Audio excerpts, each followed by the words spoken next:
Seja bem-vindo ao programa Tocando o Além. Hoje, temos uma convidada muito especial, Joy. Sua história é impressionante e cheia de lições. Ela esteve prestes a ser vítima de um ritual macabro, e o mais chocante é que a responsável por isso era alguém da própria igreja. Você vai entender como o mal pode se disfarçar de algo inofensivo, como um lobo em pele de cordeiro. Vamos dar as boas-vindas a Joy. Olá, Julie, obrigada por me receber e por me permitir compartilhar o que vivi. Vou começar contando um pouco sobre minha infância. Nasci e cresci na Flórida, em uma família tradicional, com um pai e mãe. Meus pais ficaram casados por quase 27 anos antes de se separarem. Tínhamos 4 filhos, e desde que me lembro, a igreja sempre fez parte da nossa rotina. Todo domingo, toda quarta-feira, estávamos lá. Fui criada no meio de ensinamentos religiosos, aprendendo sobre Deus desde muito cedo. Meus pais viviam exatamente o que nos ensinavam, então nunca vi contradição entre o que era pregado e o que era praticado em casa. Mas, olhando para trás, percebo que as armadilhas do inimigo começaram muito antes do que eu imaginava, até mesmo antes de eu nascer. Tenho um irmão gêmeo, e quando ainda estávamos na barriga da minha mãe, por volta do 6º ou 7º mês de gestação, ela sofreu um grave acidente de carro. Não foi culpa dela, mas do outro motorista. Depois da batida, o homem se aproximou da janela do carro dela e começou a xingá-la, sendo extremamente agressivo. Minha mãe manteve a calma, chamou a polícia e meu pai. Quando eles chegaram, o homem mudou completamente de atitude, como se nada tivesse acontecido. Ela só contou tudo quando chegou em casa, porque sabia que meu pai teria reagido de forma violenta, e isso só traria mais problemas. Esse foi só o começo. Antes mesmo de virmos ao mundo, o inimigo já planejava nos atingir. E quando eu tinha 4 ou 5 anos, aconteceu algo ainda mais assustador. Fomos visitar parentes que eu nunca tinha visto antes. Lá, um primo mais velho, sem motivo algum, me acertou na cabeça com um martelo. Graças a Deus, o golpe não perfurou o crânio, mas deixou um inchaço enorme e um corte que sangrou bastante. Felizmente, não houve hemorragia interna, mas esse episódio mostrou que o mal não espera a gente crescer para nos atacar. Ele age desde o momento da concepção, tentando nos destruir, assim como tenta destruir nossos filhos. Por isso, é tão importante cobrir nossas crianças com oração, mesmo antes de elas nascerem. Aos 7 anos, tive meu encontro com Jesus. Lembro exatamente do dia em que aceitei Cristo no coração. Estava em um culto infantil, e a ministra para crianças estava falando sobre ele. De repente, senti uma sensação de calor, uma certeza de que aquilo era real. Jesus era real, e ele queria ser meu amigo. Fui até à frente, respondi ao apelo e repeti a oração que ela me ensinou.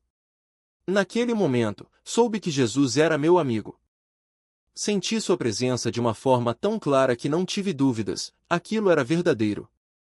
Logo depois, já na 2ª série, comecei a contar para os meus colegas de escola sobre esse Jesus que eu havia conhecido. Levei a fé a sério desde o início.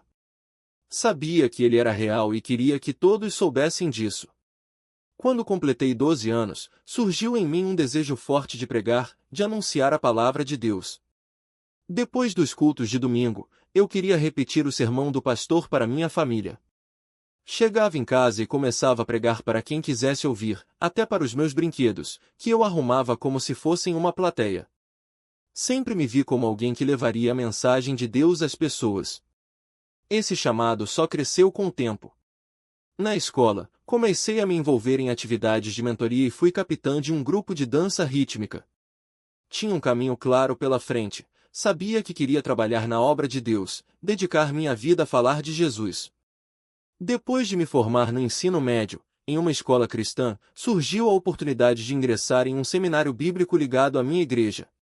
Era perfeito para mim, pois já sabia que não queria seguir uma carreira convencional, como medicina ou direito. Meu sonho sempre foi pregar o Evangelho. Pouco antes de começar o seminário, fui convidada para pregar pela primeira vez na minha antiga escola. Foi a primeira vez que compartilhei a mensagem de salvação dessa forma, e meu tema foi algo como ou se decide agora, ou fica para trás. Ainda tenho fotos daquele dia, E ver o Espírito Santo tocando os corações dos jovens foi algo que me marcou profundamente. Foi ali que confirmei: queria passar o resto da vida vendo vidas sendo transformadas, pessoas encontrando a presença de Deus. Entrei no seminário achando que seria o próximo passo natural para me tornar pastora de jovens. Fiz todo o curso de 2 anos e me formei em 2010. Logo depois, pensei que já estaria pronta para assumir um ministério, mas as coisas não aconteceram como eu imaginava. O inimigo começou a mexer com minha ansiedade, com minha pressa. Eu era cheia de zelo, mas faltava sabedoria. Não entendia que Deus trabalha no tempo dele, que tudo tem um processo. Até Davi, quando foi ungido rei, não assumiu o trono no dia seguinte. Há sempre um caminho a percorrer, e eu ainda não tinha aprendido isso. Mas uma coisa eu sabia: meu coração ardia por servir a Deus. Eu estava determinada a seguir o que acreditava ser o chamado de Deus, mas, olhando para trás, percebo que confundia meus próprios desejos com a direção divina. Na minha cabeça, tudo se encaixava perfeitamente: eu iria para o Alabama, começaria uma nova etapa, e Deus providenciaria tudo. Mas a verdade é que eu não estava buscando a vontade dele, estava correndo atrás do que eu queria que acontecesse. Quando cheguei à casa de Dona K, tudo parecia normal. A casa era linda, o quarto era confortável, e eu me sentia grata pela oportunidade. No entanto, algo dentro de mim já começava a me incomodar. Os sonhos que eu tinha à noite eram perturbadores, cheios de imagens sombrias, como se algo invisível estivesse me perseguindo. Na época, eu não entendia que Deus às vezes usa os sonhos para nos alertar sobre ambientes espirituais pesados. Eu só sabia que aquilo não era normal para mim. Os dias passaram, e pequenas coisas começaram a me deixar desconfortável. Dona K e o marido eram gentis, mas havia algo na atmosfera daquela casa que não me parecia certo. Eu não conseguia explicar, mas sentia um peso no coração, como se algo estivesse fora do lugar. Mesmo assim, eu tentava ignorar, porque não queria admitir que talvez tivesse tomado uma decisão precipitada. Até que um dia, enquanto eu estava no meu quarto, ouvi uma conversa entre Dona K e o marido. Eles falavam sobre mim, mas não de uma forma que me encorajasse. Pelo contrário, havia um tom de crítica, como se eu fosse um fardo. Naquele momento, percebi que não era bem-vinda ali como eu imaginava.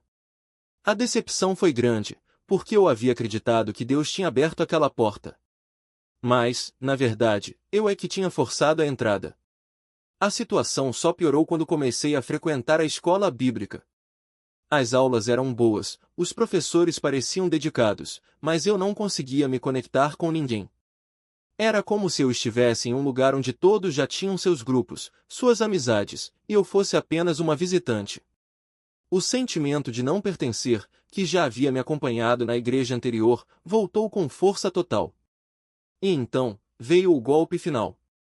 Dona K me chamou para uma conversa e disse que, infelizmente, não poderia mais me hospedar. Ela deu desculpas vagas, falou sobre mudanças na rotina da casa, mas eu sabia que não era só isso. Naquele instante, tudo desabou. Eu estava sozinha, em um estado desconhecido, sem um lugar para ficar e sem saber o que fazer. Foi nesse momento que percebi o quanto havia agido por impulso. Eu não tinha esperado em Deus, não tinha buscado confirmação, não tinha ouvido os conselhos dos meus pais. Tinha simplesmente seguido o que meu coração ansioso desejava. E agora, estava colhendo as consequências. Mas, mesmo no meio daquele caos, uma coisa eu sabia: Deus não me abandonaria. Mesmo quando nós nos afastamos dele, ele continua ao nosso lado, pronto para nos resgatar. E, de repente, uma voz clara dentro de mim disse: olha com atenção, isso é um sinal.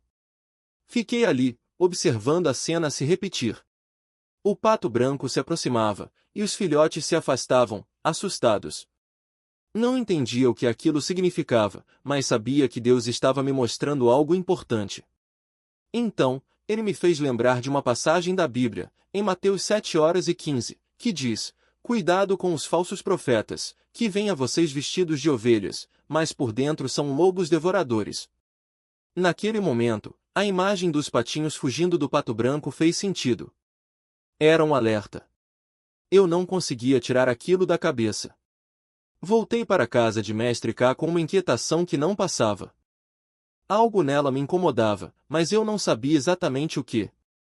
Nos dias seguintes, continuei tendo sonhos estranhos, sensações de opressão e até mesmo dificuldade para orar.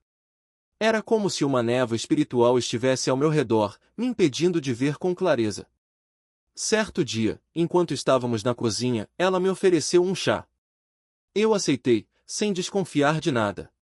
Mas, assim que tomei o primeiro gole, senti um peso no peito, como se algo estivesse me sufocando. Minhas mãos começaram a tremer, e uma voz dentro de mim gritou: "Não beba isso!" Eu coloquei a xícara na mesa e disse que não estava me sentindo bem. Ela sorriu, mas seus olhos pareciam diferentes, quase como se uma sombra passasse por eles. Naquela noite, orei como nunca antes. Pedi a Deus que me mostrasse a verdade, que me protegesse e que quebrasse qualquer influência maligna ao meu redor. Então, algo extraordinário aconteceu. Enquanto orava, comecei a ver imagens em minha mente, Mestre K em rituais, falando palavras que eu não entendia, invocando forças que não eram de Deus.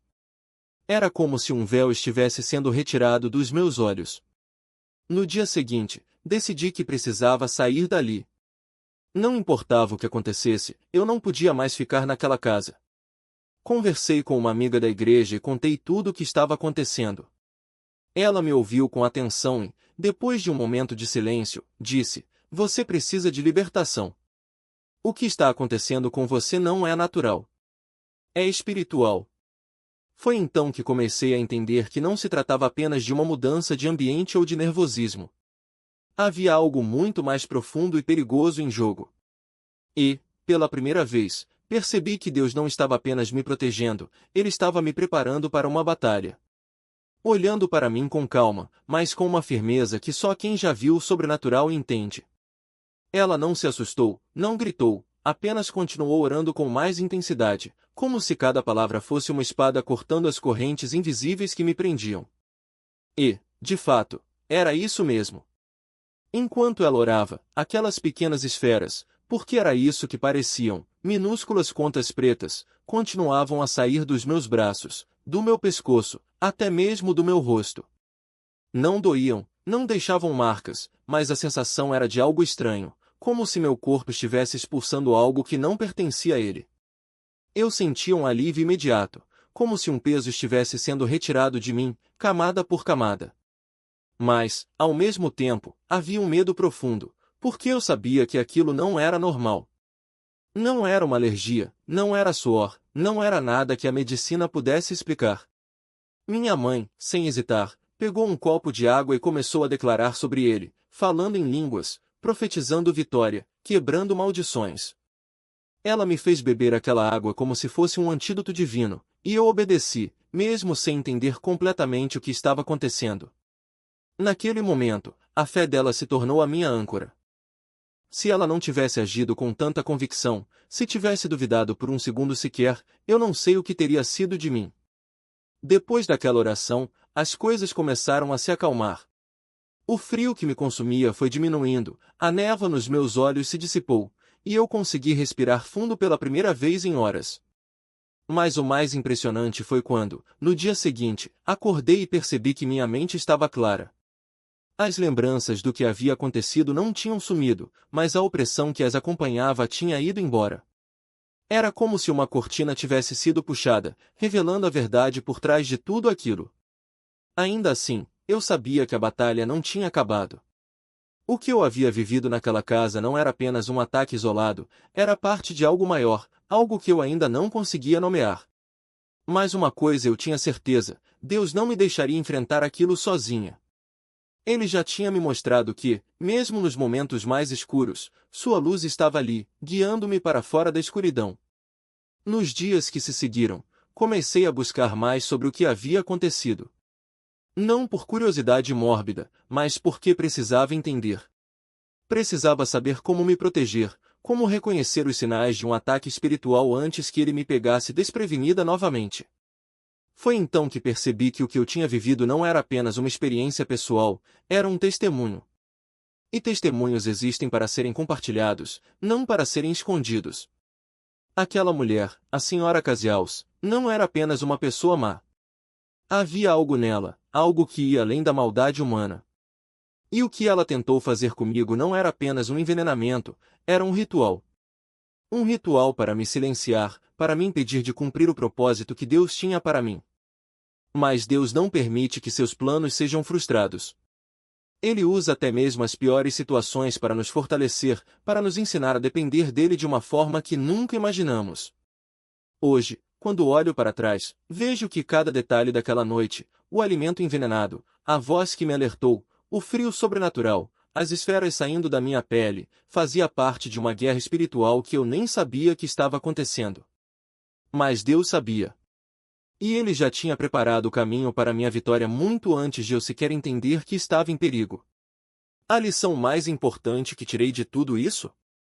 O inimigo não brinca. Ele não joga limpo. Mas Deus também não.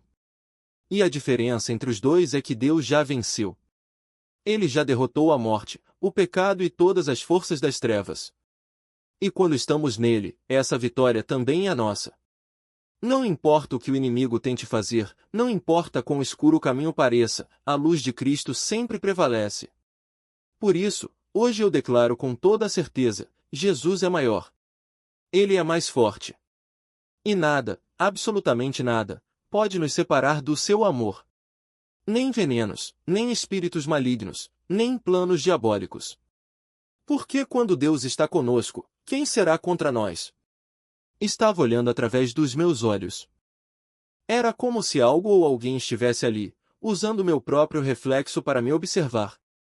E eu sabia, no fundo, que não era apenas minha imaginação, era real. Algo estava ali, tentando me convencer de que eu não era mais eu mesma. Chegamos ao local da ministração naquela noite. O lugar era simples, mas havia uma presença poderosa ali, como se o próprio Espírito de Deus estivesse pairando sobre cada detalhe. Quando entrei, senti um peso no peito, como se algo dentro de mim resistisse, lutasse contra o que estava por vir. Mas eu não tinha mais forças para lutar sozinha. Precisava de ajuda. Precisava que Jesus agisse. Os ministradores começaram a orar, e logo percebi que não era uma oração comum. Eles não estavam apenas falando palavras bonitas, estavam declarando autoridade. Estavam quebrando cadeias, expulsando o que não pertencia ali. E então, algo dentro de mim começou a se mover. Não era físico, mas eu podia sentir. Era como se algo estivesse se contorcendo, tentando se agarrar a mim, recusando-se a sair. Mas a cada palavra de poder, a cada declaração de vitória em nome de Jesus, aquilo perdia força. De repente, senti um calor intenso subir pelo meu corpo, como se algo estivesse sendo arrancado de mim. E então, veio o choro, um choro profundo, que não era só meu, mas de algo que estava sendo expulso. Minha mãe, ao meu lado, orava com lágrimas nos olhos, e eu sabia que Deus estava ali, fazendo o que só Ele pode fazer, libertar. Quando a ministração terminou, algo havia mudado. Não foi instantâneo, mas eu senti uma leveza que não sentia há meses. Era como se um peso de anos tivesse sido tirado dos meus ombros. E, pela primeira vez em muito tempo, consegui respirar fundo, sem medo do que viria a seguir. Mas a batalha não acabou ali. A libertação foi o começo de uma nova jornada, a de reconstruir quem eu era. Porque quando você passa por algo assim, não é só o inimigo que tenta te destruir, é a sua própria mente que começa a duvidar. Será que isso foi real? Será que eu estou louca? Será que Deus realmente me ama depois de tudo isso? Mas a verdade é que Deus nunca nos abandona. Mesmo quando não entendemos o que está acontecendo, mesmo quando parece que estamos sozinhos, Ele está ali, trabalhando nos bastidores. E a cada dia, a cada passo, Ele nos lembra: você é meu. Você é amado. E nada pode te separar do meu amor. Hoje, quando olho para trás, vejo que tudo aquilo tinha um propósito. Não foi em vão. Deus usou cada momento de dor, cada lágrima, cada grito de socorro para me mostrar que Ele é maior. Que sua força se aperfeiçoa na minha fraqueza. E que, não importa o que o inimigo tente fazer, a vitória já é nossa em Cristo Jesus. Por isso, se você está passando por algo parecido, se está sentindo que algo não está certo, não desista. Não deixe o medo te paralisar. Busque ajuda. Busque a Deus. Porque Ele é o único que pode quebrar as correntes e te dar a verdadeira liberdade. E lembre-se, você não está sozinho. O mesmo Deus que me libertou está pronto para te libertar também. Basta clamar por Ele. E, através dele, eu via uma multidão de pessoas. Eram rostos que eu não reconhecia, mas cada um deles tinha uma expressão de dor, de cansaço, de desespero, como se carregassem o mesmo peso que eu. E então Jesus olhou para mim e disse: Joy, eu estou te dando o meu sangue para que você viva, mas não é só por você. É para que você leve isso adiante. Aquela imagem me marcou profundamente. Eu acordei chorando, porque entendi que, mesmo no meu pior momento, Deus não estava me abandonando. Ele estava me preparando para algo maior. Mas eu ainda não estava pronta para ouvir. Então, pouco tempo depois, veio o segundo sonho. Nesse sonho, eu estava em um lugar escuro, como se estivesse no fundo de um poço. Não havia saída, e eu me sentia completamente sozinha. De repente, uma luz começou a brilhar acima de mim, e eu vi Jesus estendendo a mão. Ele não disse nada, mas o olhar dele transmitia uma certeza: eu estou aqui. Você não precisa ter medo. E então, com um único toque, ele me puxou para fora daquele poço. Quando acordei, senti algo diferente dentro de mim. Não era uma cura instantânea, mas uma esperança que eu não sentia há muito tempo. Esses dois sonhos foram o início da minha restauração. Eles me mostraram que, mesmo quando eu me sentia perdida, Deus nunca tinha parado de trabalhar em mim. E que, por mais que eu tivesse aberto portas erradas, Ele ainda tinha um propósito para a minha vida. Foi a partir daí que comecei a buscar ajuda de verdade. Não apenas uma oração ou um momento de libertação, mas um processo de cura. Procurei aconselhamento, comecei a ler a Bíblia com mais profundidade. Aos poucos, entendi que a minha cura não dependia apenas de um milagre, mas também da minha disposição em caminhar com Deus, mesmo quando as feridas ainda doíam. Hoje, quando olho para trás, vejo que cada etapa, por mais dolorosa que tenha sido, me trouxe até aqui. E o mais incrível é perceber que Deus usou até mesmo os meus erros para me ensinar. Ele não me abandonou quando eu o abandonei. Ele não me condenou quando eu tropecei. Pelo contrário, Ele me estendeu a mão e disse: Vem, filha. Vamos recomeçar. Se você está passando por algo parecido, se sente que a sua vida virou um caos e não vê saída, saiba que Deus ainda está trabalhando. Mesmo que você não sinta, mesmo que pareça que Ele está em silêncio, Ele está lá. E, assim como fez comigo, Ele pode usar até mesmo os seus sonhos, as suas lutas e as suas quedas para te levar a um lugar de restauração. Não desista. Não importa o quanto você tenha errado, o quanto tenha se afastado ou o quanto ainda esteja sofrendo. Deus não desiste de você.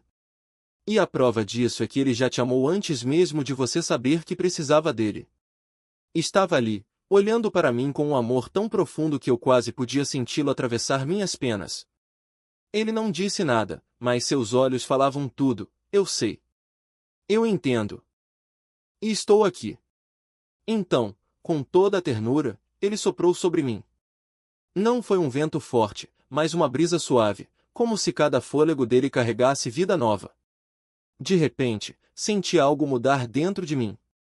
Era como se cada parte do meu ser que havia sido encharcada de medo e vergonha começasse a secar. As asas, antes pesadas pelo alcatrão, agora pareciam leves. E então, quase sem perceber, dei um pequeno salto. Não foi um voo perfeito, mas foi o suficiente para perceber que algo havia se quebrado. Jesus sorriu, não um sorriso de quem comemora uma vitória, mas o sorriso de quem sabe que o primeiro passo é sempre o mais difícil. Ele me pegou novamente em suas mãos, com cuidado, me colocou sobre um galho alto. Olhe, ele disse, apontando para o horizonte. E ali, onde antes só havia escuridão, agora brilhava uma luz dourada, como se o sol estivesse nascendo de dentro das minhas próprias feridas. Isso é o que acontece quando você deixa a Trindade trabalhar em você, ele sussurrou. O sangue me lava, a água me purifica e a palavra me restaura. Mas o voo? O voo é você, escolhendo confiar de novo. Eu queria voar. Queria tanto que quase doía. Mas algo dentro de mim ainda hesitava. Então, Jesus fez algo inesperado, ele se transformou. Não em um homem, não em uma figura distante, mas em um pássaro igual a mim, só que maior, mais forte, com penas que brilhavam como fogo. Vamos, ele disse, batendo as asas uma vez. Eu vou na frente. Você só precisa seguir. E foi o que fiz. No começo, foi difícil. Minhas asas tremiam, meu coração batia tão forte que eu achava que ia cair. Mas cada vez que eu olhava para ele, voando logo à minha frente, senti uma força que não era minha. Era como se o próprio vento estivesse me carregando. E então, de repente, eu estava voando. Não mais como um pássaro coberto de alcatrão, mas como alguém que havia sido lavado, purificado e restaurado. Quando olhei para baixo, vi o campo onde antes estava presa. Agora, ele estava cheio de flores, não rosas com espinhos, mas girassóis, altos e fortes, virados para o sol. E entendi, aquilo era o meu futuro. Não um lugar de vergonha, mas um lugar de beleza, onde até as cicatrizes contavam uma história de redenção. Jesus voou ao meu lado por um tempo, até que, em um certo momento, ele parou no ar e disse: "Agora é com você. Mas lembre-se, você nunca mais voará sozinha." E então, com um último olhar de amor, ele se foi, não para longe, mas para dentro de mim. Porque, no fim das contas, a maior verdade que aqueles sonhos me ensinaram foi essa: Deus não nos tira das tempestades para nos deixar sozinhos. Ele entra nelas conosco. E, quando a tempestade passa, ele não nos deixa no chão. Ele nos ensina a voar. E então, de repente, era como se ele dissesse: "Joy, você pode voar."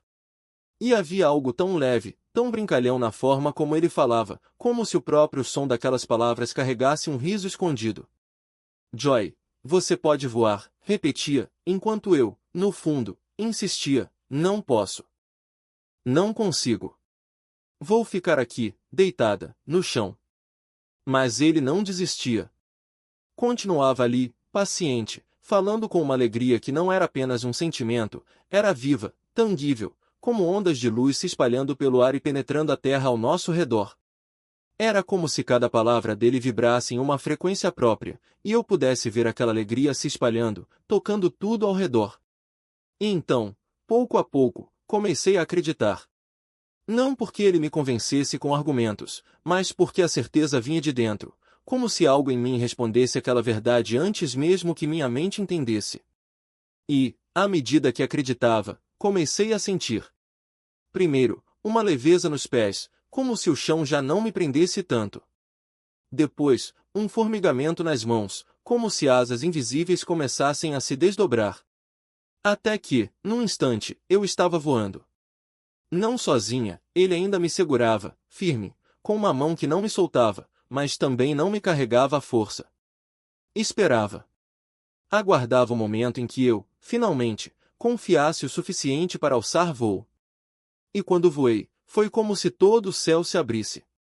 Voei mais alto do que jamais havia voado, mais rápido do que jamais imaginara ser possível. E lá, no meio das nuvens, estavam eles, Jesus, Deus Pai, o Espírito Santo, não como figuras distantes, mas como uma família que celebrava comigo. Era uma festa. Um coro de alegria que ecoava ao meu redor, porque aquele voo não era só meu. Era deles também. Era a vitória de um trabalho paciente, de uma espera que nunca foi impaciente. Eles sabiam que me tirariam dali. Sabiam que me levariam até o fim. E foi exatamente isso que fizeram. Aqueles sonhos mudaram tudo. Porque, de repente, eu sabia, não por ouvir dizer, não por ler em um livro, mas porque tinha vivido, que Deus estava comigo. Que Ele me via. Que não importava o quão fundo eu estivesse, Ele conhecia cada camada da minha dor. E, mais do que isso, Ele já tinha um plano para me tirar dali. Um plano tão completo que, quando a tempestade passasse, eu não carregaria nem o cheiro da fumaça. Não pareceria nem de longe com o que tinha vivido. E foi isso que Ele fez por mim. Mesmo depois de tudo aquilo, de uma dor que eu jamais desejaria a ninguém, sou grata. Grata porque, no meio do fogo, Descobri um Jesus que nunca teria conhecido se não tivesse passado por aquilo. As pessoas podem tentar explicar a Bíblia com lógica, podem tentar desmontar a fé com argumentos. Mas quando você experimenta Jesus de verdade, quando o encontra no meio da sua noite mais escura e ele te segura até que você consiga voar, não há debate que se sustente. Porque você sabe. Não é uma crença. É um conhecimento nascido da experiência. E nenhuma aula de seminário, nenhum estudo teológico, poderia me ensinar o que aprendi ali, que a salvação não é uma teoria. É um relacionamento. Foi o meu relacionamento com Jesus Cristo que me tirou daquela situação. Foi Ele quem me levantou, quem me ensinou a voar, quem celebrou comigo cada pequeno passo. E, olhando para trás, entendo agora por que meu nome é alegria. Porque, no fim, é isso que Ele faz, Ele transforma o choro em dança, a escuridão em luz, a queda em voo. E quando compartilho essa história, espero que quem a ouça sinta o mesmo que eu sinto agora, essa certeza de que Ele é pessoal. De que Ele conhece cada detalhe do que passamos, de que Ele sabe exatamente como nos trazer de volta. Porque o amor dele não é genérico. É feito sob medida para cada um de nós. E, falando em amor, não posso deixar de agradecer a minha mãe.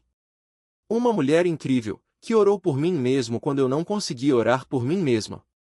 Que lutou por mim quando eu já não tinha forças para lutar. Deus a abençoe. Mas há algumas coisas que gostaria de destacar, porque você tocou em pontos importantes. Quando ouvi sua história pela primeira vez, lembro que mencionou algo sobre o Ministério de Libertação. Eles discerniram o que estava acontecendo? Foi assim que descobriu que ela era uma bruxa? Sim. Na verdade, eu já suspeitava. Principalmente depois de comer aquela comida, naquele momento, algo dentro de mim soube. É ela. Ela é a bruxa. Mas foi durante a sessão de libertação que tudo foi confirmado. Enquanto eles oravam e quebravam as maldições, as coisas foram se revelando. Ela fazia parte do ocultismo, tinha me escolhido como alvo, queria me sacrificar para subir de posição na hierarquia das trevas. E não foi só naquela vez, outras sessões de libertação que fiz depois só reforçaram isso. Ela não queria apenas me ferir. Queria me destruir para alcançar seus próprios objetivos. E você chegou a descobrir o que aconteceu com ela depois? Já faz mais de 10 anos. A única vez que a vi depois daquilo foi por acaso, em uma consulta médica depois do acidente que tivemos. Eu não sabia que ela estaria lá, mas quando a vi, meu coração disparou. Fiquei aterrorizada. Mas, para minha surpresa, ela agiu como se eu não existisse. Não me olhou, não falou comigo, era como se eu fosse invisível. Minha pressão arterial subiu tanto que, quando cheguei ao médico, ele me perguntou se estava tudo bem. Sua pressão está altíssima, disse. Mas, depois daquele dia, nunca mais a vi. Outra coisa que você mencionou antes foi sobre os desejos falarem mais alto que a voz de Deus. E isso é algo que muitos de nós enfrentamos, não é? A tentação de tomar as coisas nas próprias mãos, de apressar o que Deus está preparando. Essa sua reflexão foi profunda. Porque, no fundo, é isso, precisamos esperar no Senhor. Lembro-me de uma passagem que resume bem isso: não andeis ansiosos por coisa alguma, mas em tudo, pela oração e súplicas, com ações de graça, apresentai vossas petições a Deus. E a paz de Deus, que excede todo o entendimento, guardará os vossos corações e os vossos pensamentos em Cristo Jesus. Filipenses 4, 6, 7. Essa paz é como um escudo. Porque, sem ela, nossos desejos nos levam para qualquer lugar. E foi exatamente assim que o inimigo agiu comigo. Eu não estava nas ruas, não estava envolvido em coisas escandalosas. Ele usou o que eu já tinha, meu desejo de servir na igreja. Ah, ela gosta de ministério? Então vou usar isso como isca. Mas aquele desejo não estava submetido a Deus. Eu estava tentando fazer as coisas acontecerem por minha própria força, e isso me levou direto para uma armadilha. E o mais interessante é que, depois, quando eu estava no meu ponto mais fraco, o inimigo usou o mesmo manual, só mudou o cenário. Primeiro, foi a igreja. Depois, foi um relacionamento. É assim que ele opera. Quando amadurecemos em Deus, começamos a reconhecer esses padrões. Porque, logo depois daquele casamento, veio outra investida. O inimigo quer abalar nosso mundo com alguma situação, abrir uma porta para que entremos em outras coisas, e assim, dar a ele direito legal sobre nossas vidas. Depois de um trauma, ele quer que tomemos decisões por conta própria, que abramos portas que não deveriam ser abertas. Mas você é chamada por Deus. E o plano dele não é nos deixar mornas, distantes da palavra, sem acesso ao poder e ao amor que ele tem para nós. Então, olhando para trás, o que você diria hoje para a sua versão mais jovem? Ou para alguém que está passando por algo parecido e está ouvindo isso agora? Uma coisa é certa, sua maior proteção é o seu relacionamento com Jesus Cristo. Quando olhamos para trás, muitas vezes percebemos que foi um desejo não submetido ao Senhor que o inimigo usou como isca para nos tirar da vontade de Deus. Qualquer coisa que ocupe o lugar de Deus em nossas vidas, seja um sonho, uma ambição, uma relação ou até mesmo uma necessidade legítima, pode se tornar um ídolo. E é justamente esse ídolo que o inimigo explora para nos desviar do caminho do Pai. Ele não precisa de muito, basta uma brecha, um coração dividido, para que sua estratégia comece a funcionar. Por isso, meu conselho para minha versão mais jovem, e para você que está ouvindo agora, seria: seja paciente. Não apresse o processo. Vivemos em uma geração que quer tudo rápido, instantâneo, como se a vida fosse um micro-ondas. Mas Deus não trabalha assim.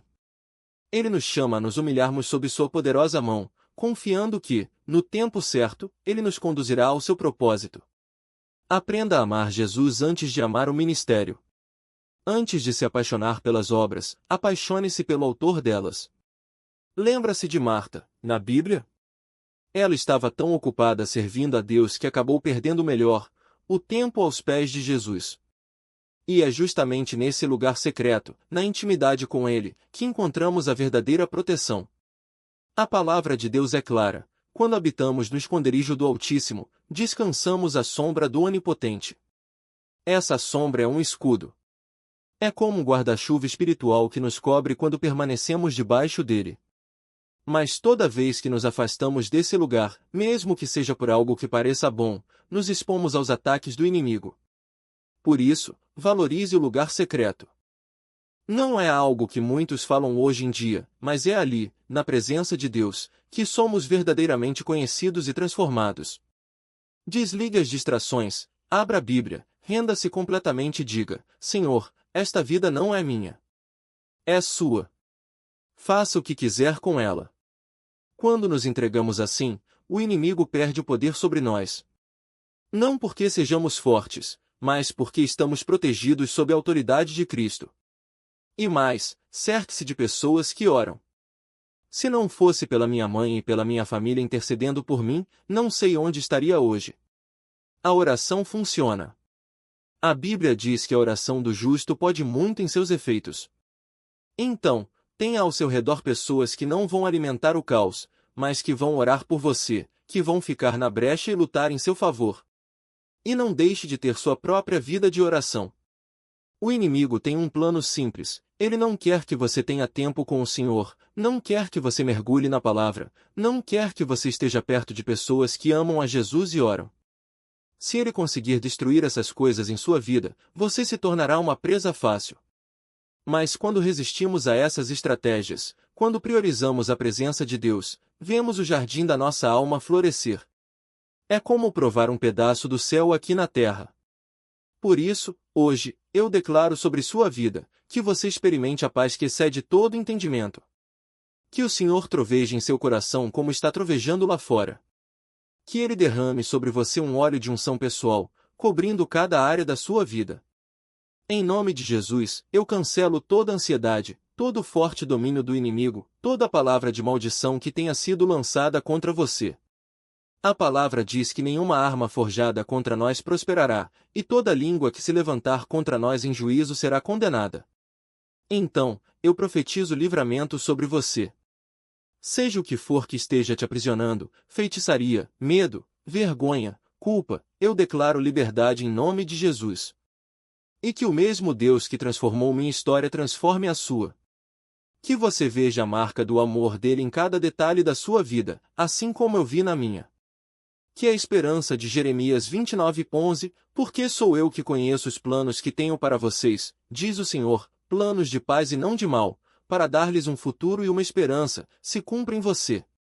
Que o Senhor restaure o brilho nos seus olhos, a alegria no seu coração e a certeza de que Ele está no controle. E agora, eu oro por você, Pai, eu te peço que cada pessoa que está ouvindo esta palavra sinta o teu toque hoje. Que elas vejam a tua mão agindo em suas vidas, que reconheçam o teu amor incondicional. Senhor, para quem está se sentindo vítima, eu profetizo cura. Para quem está perdido, eu profetizo direção. Para quem está cansado, eu profetizo descanso. E para quem não vê saída, eu profetizo um novo começo. Que o teu Espírito sopre sobre elas, trazendo paz, libertação e a certeza de que, em ti, tudo é possível. Em nome de Jesus, amém.